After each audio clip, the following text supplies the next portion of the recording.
इस भाषण को पंकज कुमार, जो अंबेडकर मीडिया चैनल के डायरेक्टर एडिटर है, इन्होंने प्रस्तुत किया है। 25 दिसंबर 1954 के दिन देहू रोड के बुद्ध विहार में डॉक्टर बाबा साहेब अंबेडकर के हाथों भगवान बुद्ध की मूर्ति की विधि विधान पूर्वक स्थापना की गई। मूर्ति की कीमत करीब 2500 रुपए है। डॉक्टर बाबा साहेब अंबेडकर खासकर यह मूर्ति रंगून से ले आए हैं। इस समारोह में 40,000 से अधिक लोग उपस्थित थे। Advocate Shankar Rao Kharat, own organising secretary, Maharashtra Pradesh schedule caste federation के हाथों ध्वज फहराया गया। उपस्थित जन समुदाय का मार्गदर्शन करते हुए डॉक्टर बाबा साहेब अंबेडकर ने कहा, आज इस जगह छोटे से विहार में भगवान बुद्ध की मूर्ति की स्थापना की गई है। हमेशा की तरह जब कोई मंदिर का निर्माण होता है तब उसमें भैरोबा, खंडोबा, मरियाई आदि कई तरह के भगवानों की मूर्तियां रखी जाती हैं। हमारे लोगों के मन भक्तिभाव से परिपूर्ण होने के कारण वे विष्णु, शिव जैसे भगवान की मूर्तियों की स्थापना करते हैं। यहां का प्रसंग थोड़ा अलग और नया है। इस मंदिर में मरियाई, खंडोबा, महादेव नहीं लाए गए हैं। यहां आज नए देवता को लाकर उनकी स्थापना की गई है। सभी के लिए यह प्रसंग नया है। हम में से कुछ लोगों ने भगवान बुद्ध का नाम भी नहीं सुना होगा। कुछ लोग कहते हैं कि यह नए भगवान कहां से लाए हैं, ये भगवान कहां से लाए हैं, उसकी उत्पत्ति कैसे हुई, यह जानना अत्यंत आवश्यक है। बुद्ध भगवान का यह धर्म इस देश में बहुत ही प्राचीन समय से चला आ रहा है। प्राचीन समय में यह धर्म इसी देश में निर्माण हुआ। चीन, जापान, सयाम, इंग्लैंड आदि बाहरी किसी देश से यह धम्म नहीं लाया गया है। यह यहीं का वृक्ष है। इस भगवान को कौन यहां लेकर आया, इस बारे में कई सवाल पूछे जाते हैं। इस बारे में पहला खुलासा इस प्रकार किया जा सकता है कि इस देश के पुरातन देवता हमें जगह जगह मिलते हैं। उन्हीं में से यह भी एक है। यह भगवान यहीं के हैं। कई ऐतिहासिक कारणों से इस धर्म का यहां लोप हुआ होगा, वरना इस धर्म के शत्रु इस देश में रह ही नहीं पाते। मेरे भगवान जलती ज्योति हैं। मेरे भगवान कोई कच्चे नहीं हैं कि तुम पर छोड़ूंगा तो वह तुम्हारा सत्यानाश करेंगे। बौद्ध धर्म को 1956 में 2500 साल पूरे होंगे।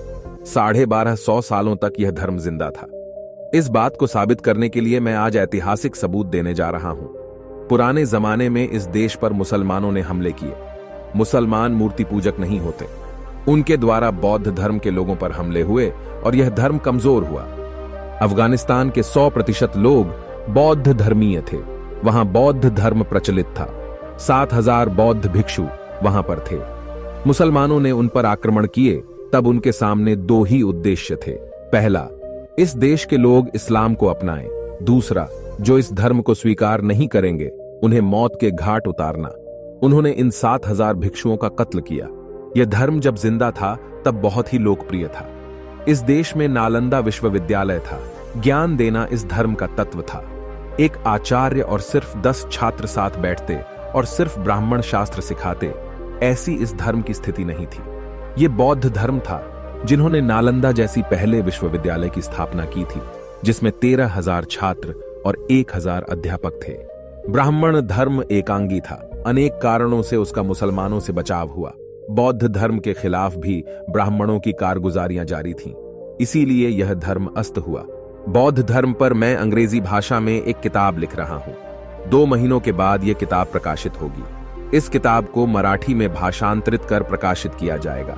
मेरे कुछ मित्र मुझसे पूछते हैं कि आपका बौद्ध धर्म अगर इतना अच्छा था तो उसका ह्रास क्यों हुआ। मैं उनसे पूछता हूं कि अगर मान लें कि यह धर्म बुरा था, इसलिए इसका ह्रास हुआ, तो चीन, जापान, कंबोडिया, सिलोन आदि देशों में यह धर्म क्षीण क्यों नहीं हुआ। वहां यह धर्म अभी तक टिका हुआ क्यों है। इस देश में अगर यह धर्म खत्म हुआ तो उसे कोई दूसरा घुन लगा होगा। उसके खिलाफ साजिश रची गई होगी। बताने का मतलब यह है कि उसके उदय से लेकर वह 1250 सालों तक वह चल रहा था। इतिहासकारों ने इस इतिहास को छुपा रखा है। इस बार मैं पूरे भारत के बारे में नहीं बोलने वाला हूं। मैं सिर्फ महाराष्ट्र के बारे में बोलने वाला हूं। हमारा महाराष्ट्र भी 100% बौद्ध धर्मीय था।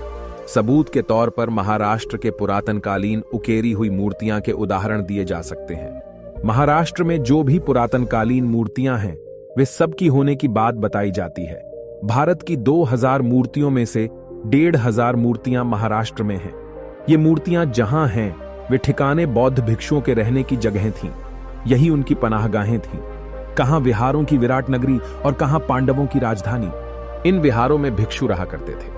15,000 विहारों में करीब 35,000 भिक्षु रहा करते थे। लोगों से भिक्षा मांगकर अपना गुजारा करते थे।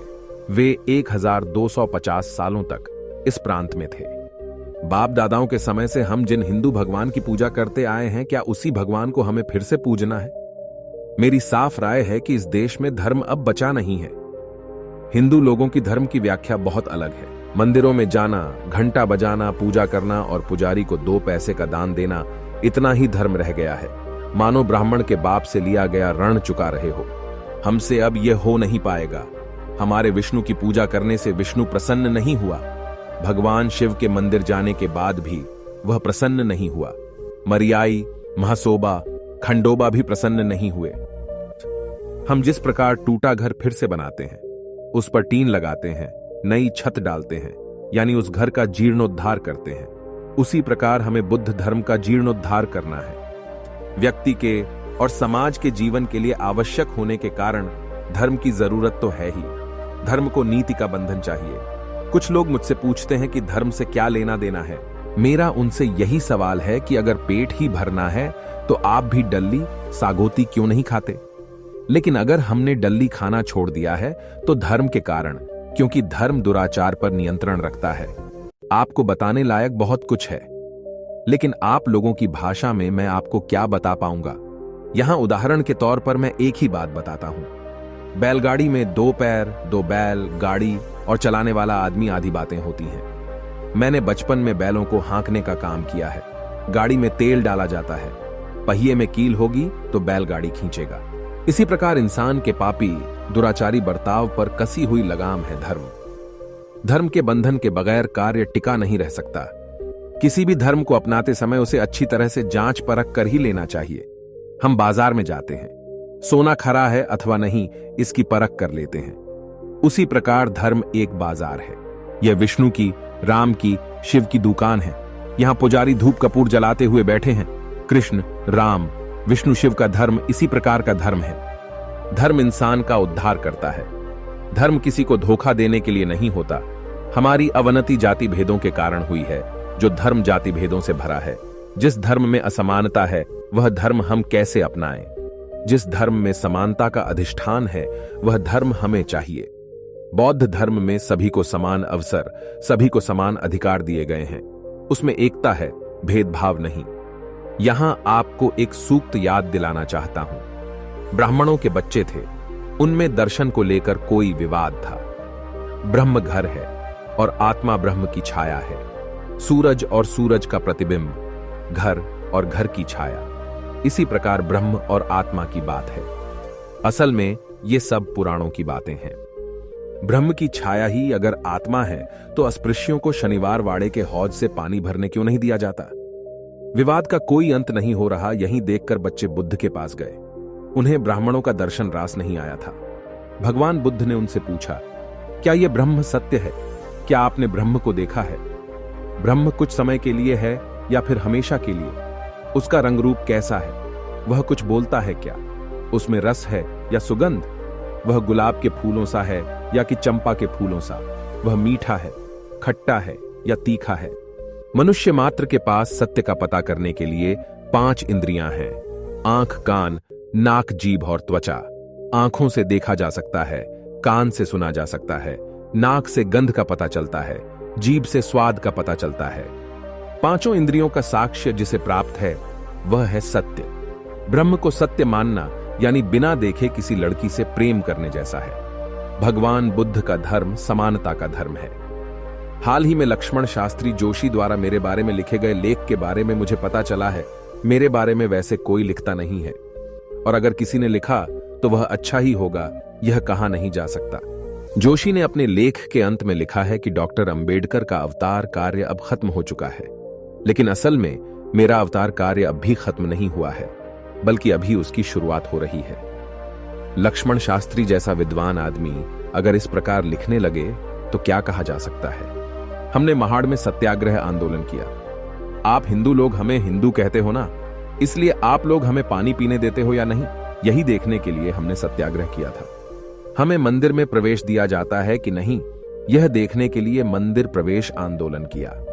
इतने दिनों से हमने इस प्रकार जमीन की निराई गुड़ाई कर उसे फसल बोने लायक बनाया है। अब मेरी उम्र बहुत कम ही बची है। दुर्भाग्य की सामाजिक कार्य मुझसे पूरे नहीं हो पाए हैं। अन्य सभी कामों से अब मैं अवकाश प्राप्त करने जा रहा हूं। मुझे बौद्ध धर्म के प्रसार का काम करना है। आज का प्रसंग देखकर कुछ लोग हमारा मजाक भी उड़ाएंगे, लेकिन अच्छा काम हमेशा कठिन होता है। महार जाति धैर्यवान है, उसके सिर पर अन्य जातियां हैं। लंगोट, कमर और लाठी यही उसकी पोशाक है। मैं आपसे 2 बातें कहना चाहता हूं। इस धर्म को स्वीकार करेंगे, उसी दिन आपको कई काम छोड़ने पड़ेंगे। एकादशी को पंढरपुर जाना, द्वादशी को अन्य क्षेत्र में जाना बंद करना होगा। मुझे अच्छी तरह से याद है, नासिक जिले में त्र्यंबक में कुंड था। इस कुंड में केवल अंजुलि भर जल था। यात्री उसमें कपड़ा भिगोकर उसी से बदन पोंछ लेते थे। इस प्रकार की खिचड़ी बौद्ध धर्म में मैं होने नहीं दूंगा। साफ पानी में गंदा पानी उड़ेलना नहीं चाहिए। भगवान बुद्ध का जो धर्म वही हमारा धर्म है, यह अब हमने तय किया है। आप पंढरपुर जाते हैं, पांडुरंग के अभंग गाते हैं। पुणे के इतिहास अनुसंधान मंडल के लोगों में पंढरपुर का विट्ठल कौन था, इस विषय पर हुज्जत चल रही है। मैं उनसे एक सवाल पूछना चाहता हूं कि विट्ठल का घपला छोड़कर पहले इस सवाल का जवाब दीजिए कि पंढरपुर का पांडुरंग कौन है। इसका जवाब पहले दीजिए। वह कहां का है? उसे कौन भगाकर ले गया? किसने उसे डुबोया? पांडुरंग यानी पंढरपुर में बौद्ध धर्म का विहार था, यह मैं उन्हें साबित करके बताऊंगा। पुंडलिक शब्द से पांडुरंग शब्द बना। पुंडलिक का अर्थ है कमल। बौद्ध धर्म में मूर्ति पूजा नहीं थी। अज्ञानी लोग दर्शन क्या जाने। कमल को पाली भाषा में पांडुरंग कहते हैं। आपको धोखा देने के लिए ब्राह्मणों ने बुद्ध के नाम का लोप कर दिया। ये मतलबी लोग महाराष्ट्र के उत्कीर्ण कला के नमूने पांडवों के होने की बात बताते हैं कि पांडव यहां क्यों आए थे। पांडव दिल्ली से बाहर 80 मील से परे कहीं नहीं गए। अलवर स्टेट में उन्होंने 1500 शिल्प कला के नमूने छोड़े कैसे? उनके पास न तो छैनी थी न फावड़ा। भगवान बुद्ध ने कहा कि यहां आओ और देखो। केवल मैं कहता हूं, इसलिए आप धर्म अपना लो, ऐसा नहीं है। तुम्हारी अविद्या अगर नष्ट हुई तो ही तुम इस धर्म का स्वीकार करो। आपको एक बात बताना बाकी रह गया है। यह विहार जो बनाया गया है वह बेहद छोटा है। उसे अगर जिस हाल में वह है उसी हाल में आप रखेंगे तो आपको कलंक लगेगा। इस विहार के लिए एक हॉल की जरूरत है। प्रदक्षिणा करने के लिए जगह की जरूरत है। आप सब लोग चंदा कर इस विहार को भव्य रूप देने की कोशिश कीजिए, लेकिन भगवान के नाम पर इकट्ठा किया जाने वाला पैसा खाइए मत। उस विहार में रोजाना बुद्ध का दिया गया मानव मूल्यों का उचित संदेश देने वाली बुद्ध वंदना, त्रिशरण, पंचशील, अष्टांगिक मार्ग तथा उनके संदेशों का वाचन होगा। छात्रों को पढ़ाई करने के लिए भी यह बुद्ध विहार खोला जाएगा। आज के प्रसंग के अनुकूल जो भी कुछ कहना था वह मैंने कह दिया है। आज का यह प्रसंग इतिहास में दर्ज होने वाला है। 1200 सालों के बाद बुद्ध की प्रतिमा की स्थापना करने का पहला सम्मान हमें मिला है। इसका सारा श्रेय हमें ही है, इसीलिए हमें धन्यता महसूस करनी चाहिए।